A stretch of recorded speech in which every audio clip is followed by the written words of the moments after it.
Hey there, good evening. Kind of a cloudy day across much of the southern U.S. as moisture starts streaming northward from the Gulf of Mexico. Typically in April we would have warm air associated with that and perhaps some thunderstorms, but not with this remains of the cold air that we've got over the area. And you can see it on the surface map here.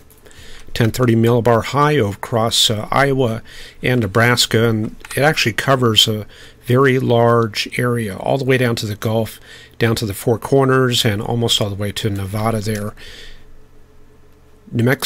Old Mexico, they're dealing with that front hanging around the northern states there, and then the tail end running through the El Paso and Phoenix area.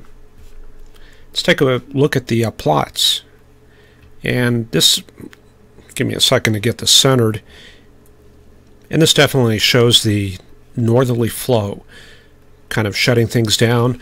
And if you look at the dew points, these are all 30s here, and then 40s through North Texas, and you have to go all the way down into South Texas to find the 60s. So it's going to take at least a couple of days before this air mass finally recovers. The front is moving through the southeast U.S., running through the Jacksonville, Gainesville area, down to about Apalachicola. Florida proper is still rather warm this evening. Pretty mild conditions across the central Atlantic coast, and then up in the northeast, cold as usual. They have not quite seen much of spring so far. All right, let's head to the charts and look at the upper air analysis, starting with 250. This is up at about 34,000 feet, and this is how it looked this morning. So we finally got somewhat of a zonal pattern. Pretty good little wave there on the west coast, but there is the polar front jet across Virginia, Tennessee, North Carolina, and we've got a pretty strong trough that's been coming southeastward from the high plains. So this evening we're probably going to see that trough advance all the way to Kansas and Oklahoma. So let's check it out on the water vapor imagery. There we go. I've got kind of a extended play running about 12 hours here. It's going to flash a little bit while the frames are loading. Get the clock in there. There we go. So this gives you a pretty good look at the northern hemisphere, showing the very strong ridging along the west coast. And here you can see that trough moving down through the central plains, picking up a little mid-level moisture. And it appears we end that around East Kansas and northeast Oklahoma, right in that area. So that's probably about where that shortwave trough is. All right, let me check on things in chat, see how things look this evening.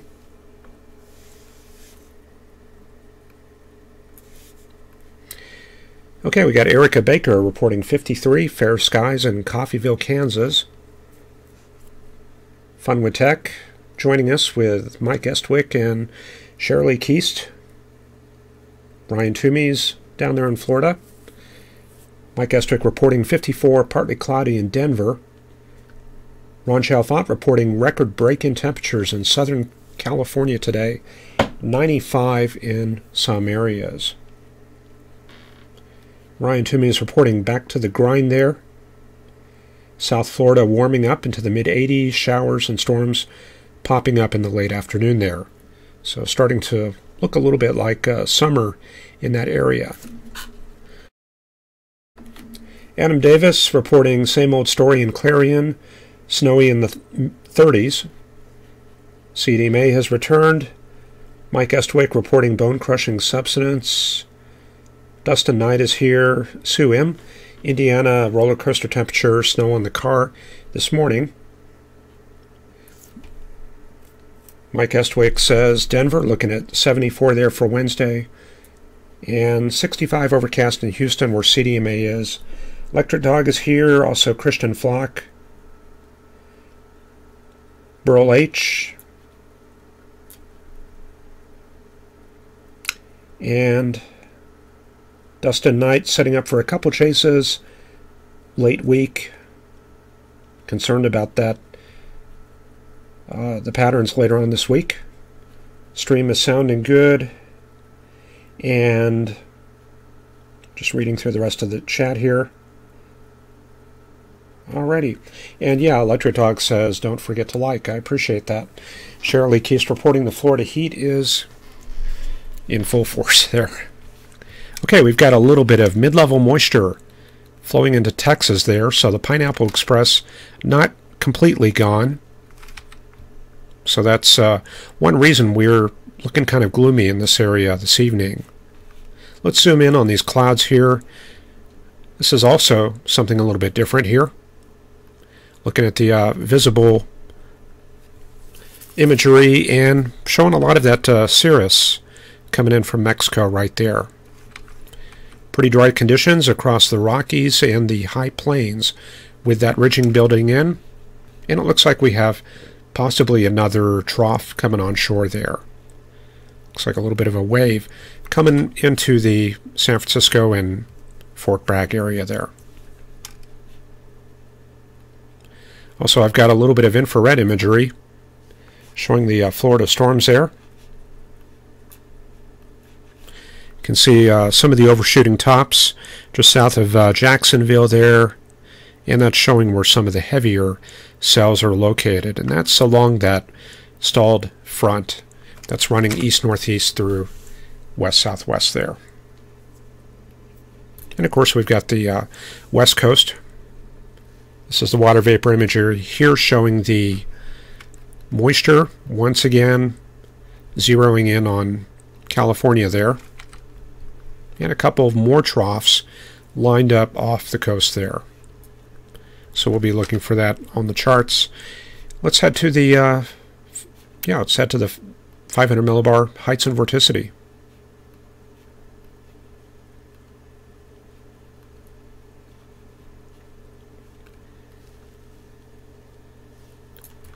Okay, so this starts out today around lunchtime.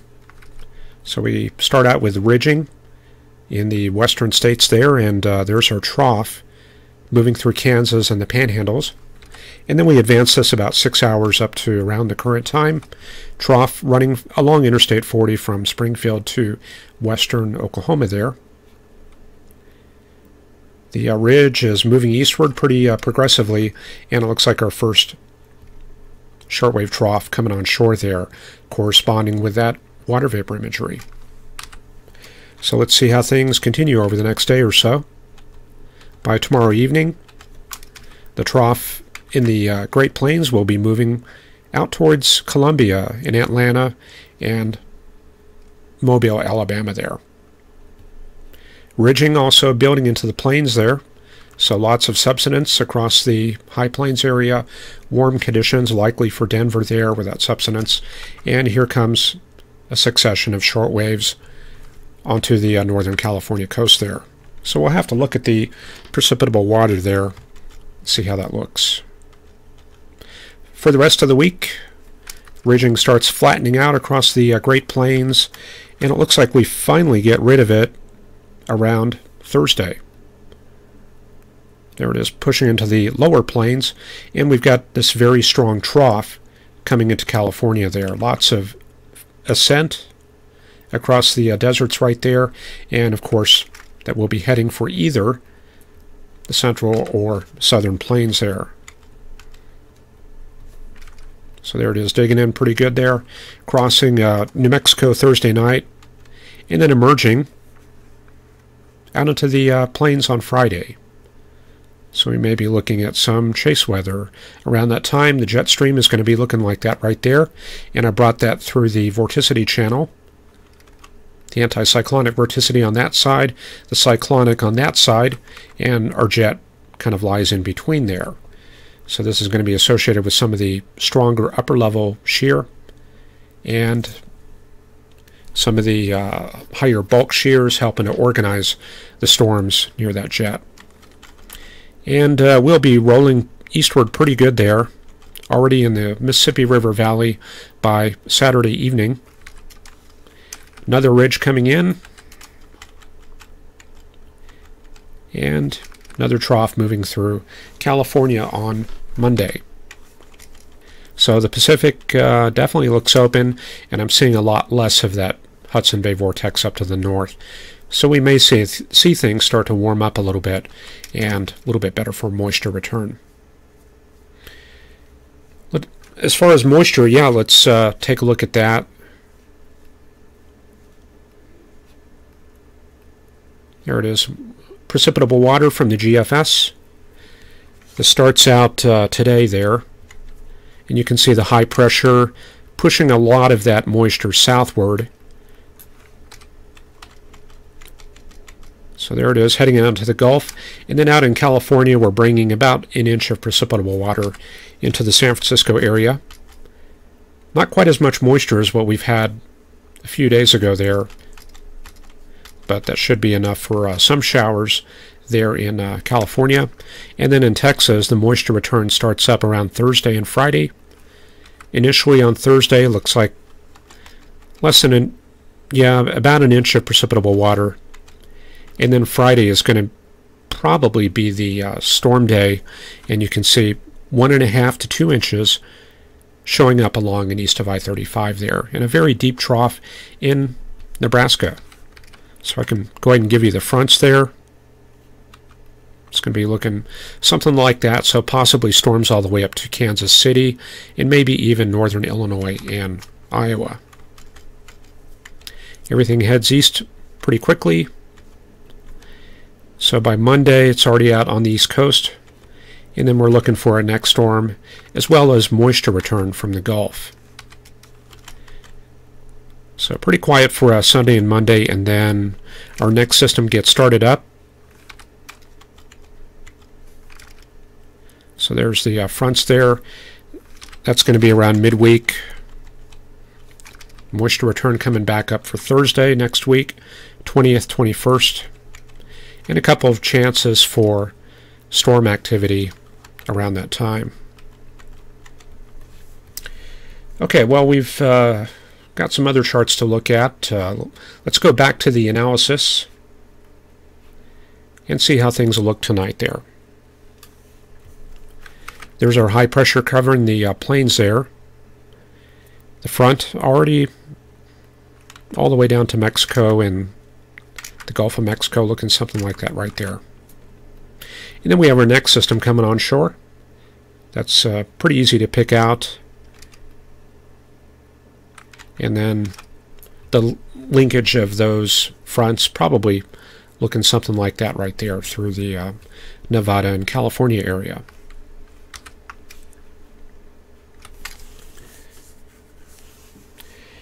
Okay, we did have kind of a cloudy day here in Texas. Let me bring up a couple of soundings. It's good to get some practice with that with spring coming up. And this is the current Fort Worth sounding, showing a lot of deep cold air there, topping out at about 9,000 feet. And this is all cold air. And you can see that the flow is still out of the north through a very deep layer. And then above that, we've got, I guess you can call that the elevated mix layer. Dry in the mid-levels there, a little bit of cirrus, with the Pineapple Express coming in from northwest Mexico there. And let's try a couple of other stations. Denver, we're going to expect to see that underneath that ridge, so probably a little bit more dry air. A little bit of an inverted V profile there. Some mid-level moisture, indicating probably some altocumulus there along the tops of the mountains. And then a lot of northwesterly flow there as we have that ridge out to the west. We'll try heading out to Oakland, and they're getting back into that troughing pattern.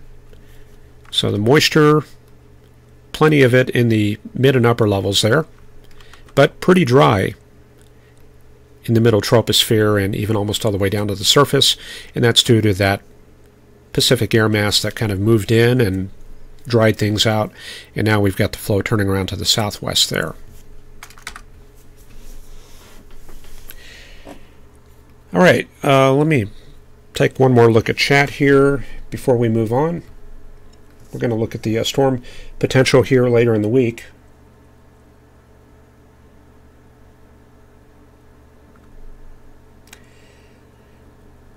Okay, talking about instability there, Plainfield tornado. Yeah, that was quite an unstable day there.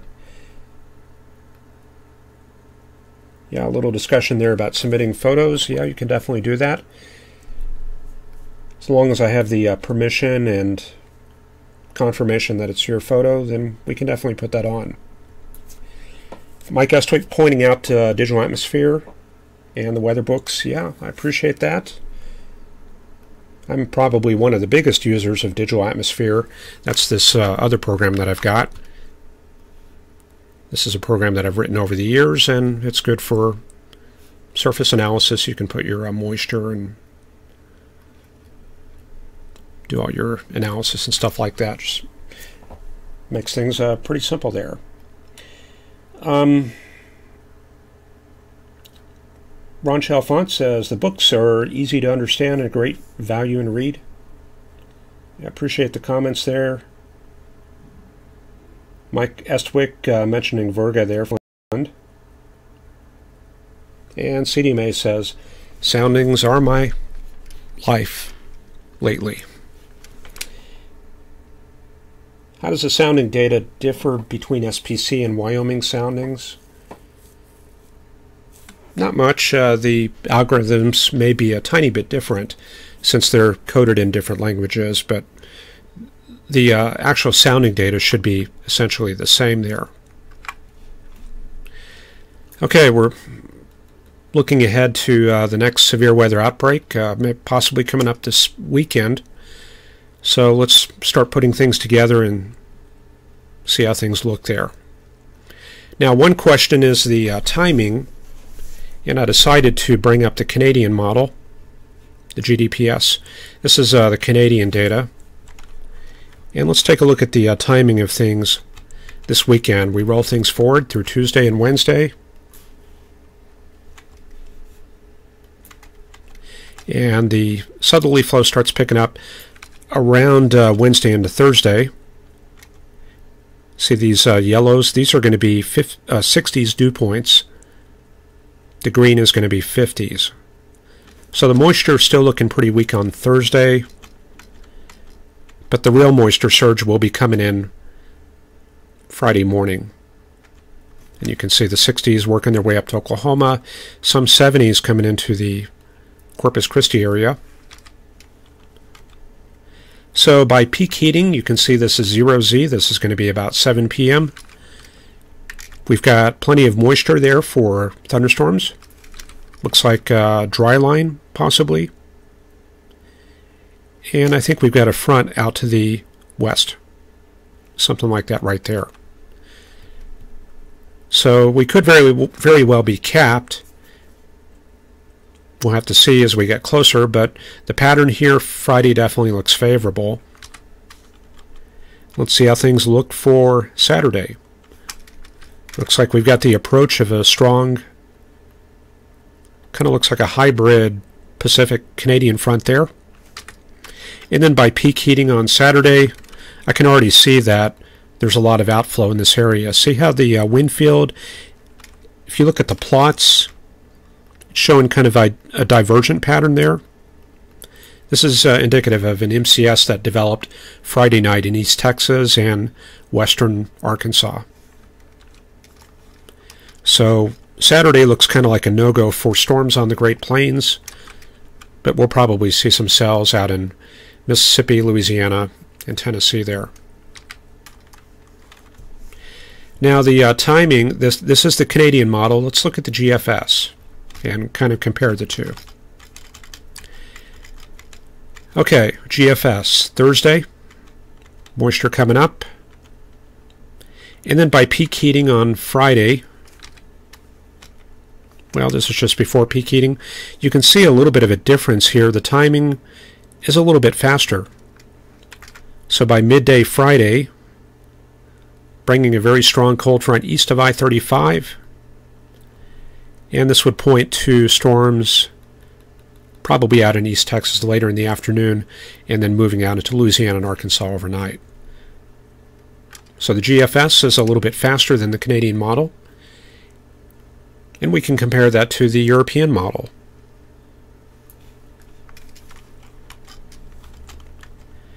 Okay, Friday morning.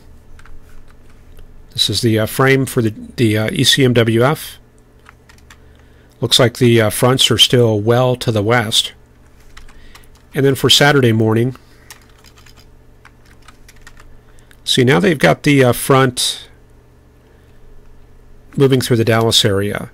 So this points to maybe a slower unfolding of patterns on Friday compared to the GFS. So the GFS may be a little bit faster. So this points to maybe some severe weather in Texas. I-35, maybe just east of there, that region on a Friday afternoon. And looks like more very cold air lurking just up to the north. 1043 millibar high, that's definitely very strong. And I think the GFS has not gone quite that strong. So some of that is definitely going to advect around the west side of this low pressure area and make it down into the plains once again. So it looks like more cold air coming south after the weekend. Then the next outbreak looks like maybe towards Wednesday, midweek. And that's it for the European model. So let's go ahead and put everything together now that we've kind of compared everything.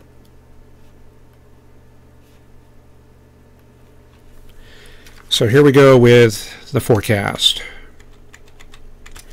There's our strong high pressure there in Oklahoma. Looks like another cold night for parts of Oklahoma and East Texas.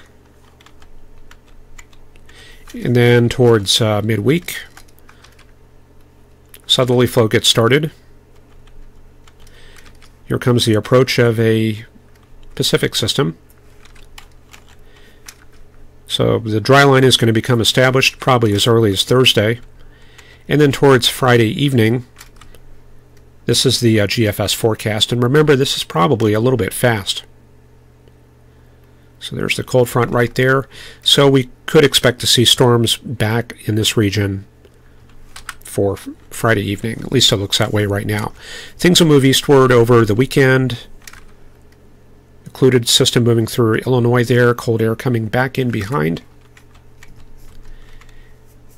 And yeah, looks like kind of a stormy pattern there for the southeast and the Carolinas and Virginia. Next system, number 2, coming in through the Four Corners area, emerging out into the plains on Friday, or I'm sorry, on Wednesday. And this looks a little bit fast compared to that European model. And then our next system comes up for the following weekend around Friday. This is around the 20th. This has more of a southerly track there. So it looks like kind of a stormy pattern there in the south, and looks like another system coming in. So the Pacific is finally opening up big time there, and I think the GFS has actually gone stronger with the Pacific air.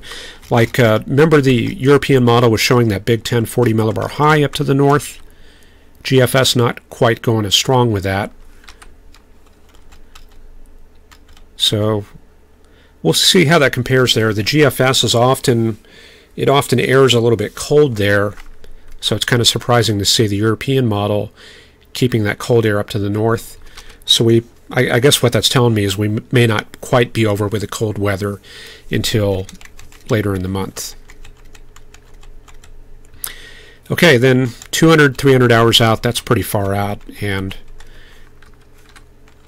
I don't know if we can trust the timing of that, but it does look like at least we're going to get a progression of systems there from the Pacific moving west to east there.